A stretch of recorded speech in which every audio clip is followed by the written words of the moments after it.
Em nosso estudo de hoje, a lição 42 do livro Seara dos Médiuns, que tem por título Mediunidade e Imperfeição. Repara quantas vezes necessitas de perdão e de auxílio. Erraste na oficina em que dignificas o próprio nome, mas não vacilas em pedir novas oportunidades de serviço e de confiança. Deves quantia importante e não podes pagar no momento certo, contudo não hesitas rogar o benefício da moratória. Sofres com as faltas do filho que a vida te confiou, no entanto esperas regenerá-lo em novas experiências. Amas profundamente alguém que o vício ainda ensombra, entretanto não temes avalizar-lhe os compromissos de reajuste. Encontrará, porém, aqueles que não sofreram bastante para escusar as deficiências alheias, habitualmente empolerados nas altas janelas das torres de marfim, a que se acolhem para contar as feridas dos que passam na rua da provação. Exige que os outros sejam modelos completos de heroísmo e grandeza moral, mas não se dispõe a minorar-lhes o fardo de aflições que transportam. Acusam a terra como sendo um presídio de chagas, mas comem-lhe o pão inicialmente elaborado no trato de lama que a enxada disciplinou. Julgam encontrar em cada irmão do caminho um criminoso potencial, contudo não examinam a si mesmo, a fim de ver até que ponto hão sido resistentes às tentações. Se tens a consciência desperta perante as necessidades da própria alma, entenderás facilmente que a mediunidade é recurso de trabalho como qualquer outro que se destine à edificação. Por enquanto no mundo não há médios perfeitos, como não existem criaturas humanas perfeitas. Cada instrumento medianímico, tanto quanto cada pessoa terrestre, carrega consigo determinadas provas e problemas determinados. A mediunidade é ensejo de serviço e aprimoramento, resgate e solução. O título: Mediunidade e Imperfeição.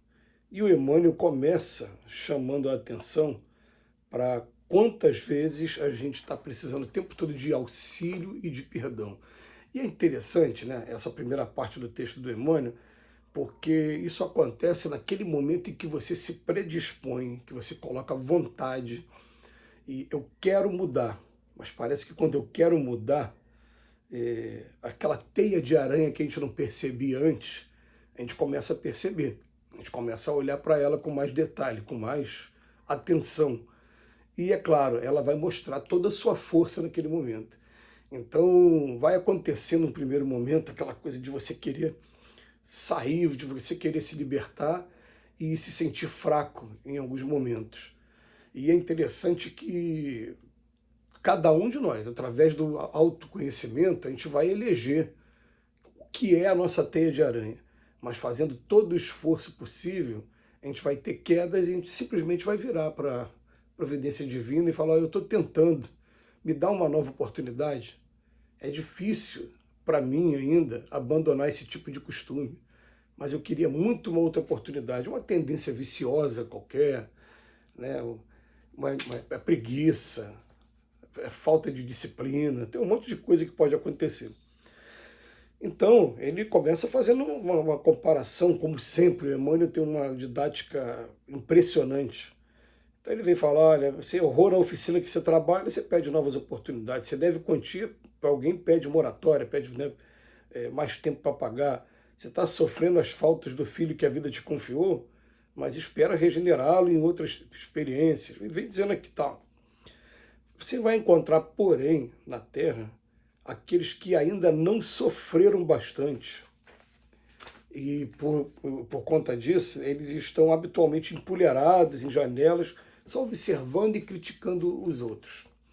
Então, você vai encontrar dois quadros. O primeiro, a gente tentando melhorar e não conseguindo. E o segundo, convivendo com um monte de pessoas que estão muito satisfeitas, estando no ponto de vista onde se encontram ainda, e que ainda não chegaram ao ponto de ter aquela sensibilidade para com a dor do próximo, porque isso é uma coisa que a gente vai conquistando com o tempo, não é uma coisa fácil, não vem com essa facilidade toda.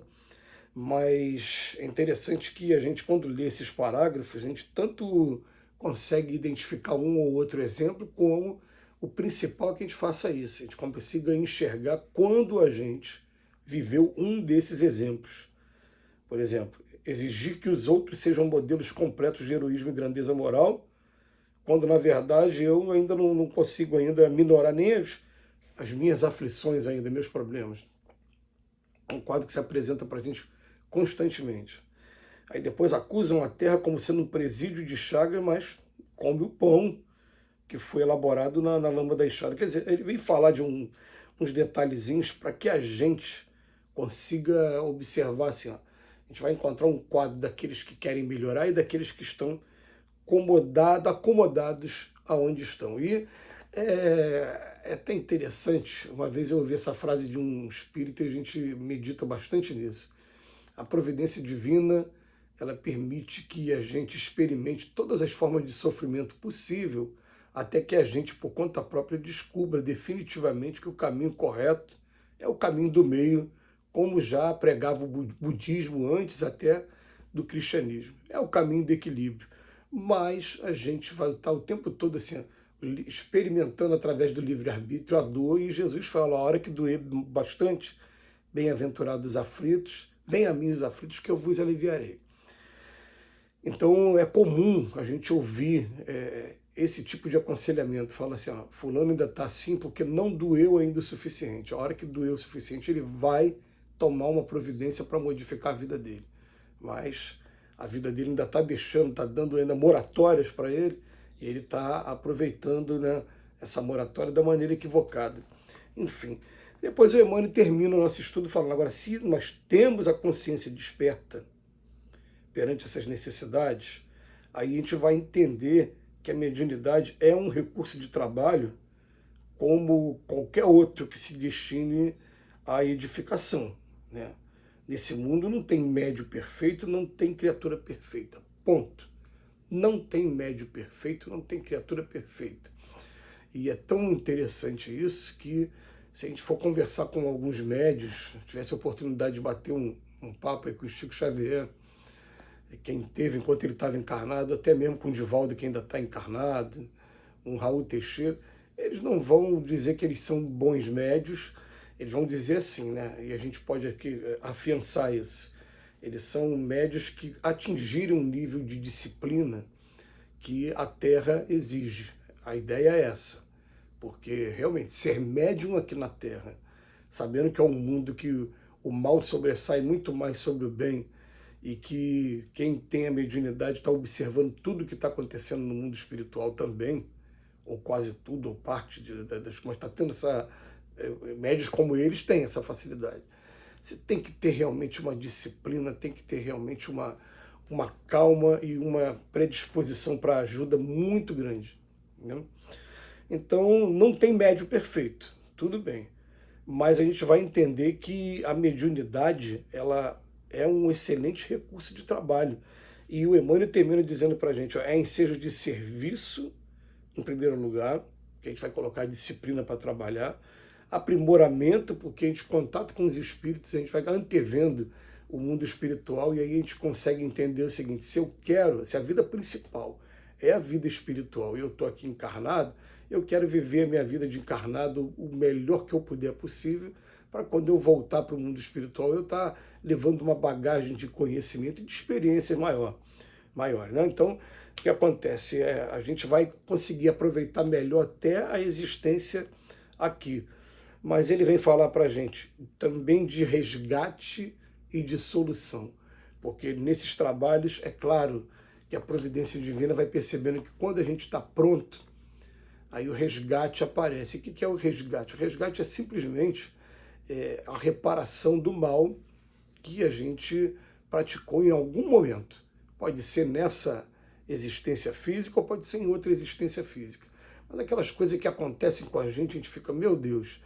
Eu já tive a oportunidade de ver um amigo, por exemplo, que ele, num atendimento fraterno, o espírito falou para ele assim, olha, meu filho, por você ter obtido tanto êxito nas tuas provas, nessa encarnação, está sendo permitido que você resgate mais coisas. Então, parece que eu estou fazendo tudo certo e está dando tudo errado. Não, por ele ter acertado, ele está tendo a oportunidade até de reparar, de diminuir aquele saldo devedor, de a consciência ficar tranquila daqui para frente. A mediunidade ela dá essa oportunidade para a gente. Serviço, aprimoramento, resgate e solução. Que Jesus nos abençoe hoje e sempre.